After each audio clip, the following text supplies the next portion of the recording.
Бір ғана жұмыртқадан тойымды таңғы ас дайындайтын боламыз. 4-5 адамға молынан жетеді. Міндетті түрде жасап көріңіздер. Алдымен бір жұмыртқаны салып, үстінен сүт құямыз. Барлық мөлшерлемесін астыққа жазып қалдырамын. Дәміне қарай тұз салып, венчикпен араластырамыз.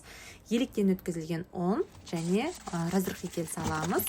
Барлығын араластырып, енді үстінен үкіштен өткізілген ірімшіктерімізді саламыз.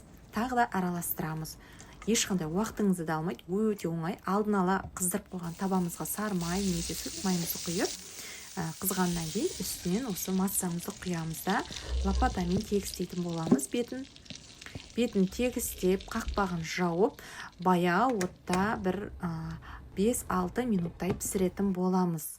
Міне, екінші жақ қызару керек. Енді екінші жағын аударып, яғни тағы да қақпағын жауып, 3-4 минуттай пісіріп алатын боламыз.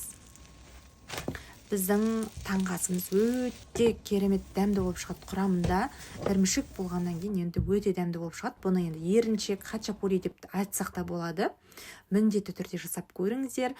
Әлі де менің парақшама тіркелмеген болсаңыз, дәл қазір тіркеліп алыңыз парақшамда. Бұдан да басқа таңғы астар мен ыстық тағамдарды көре аласыз.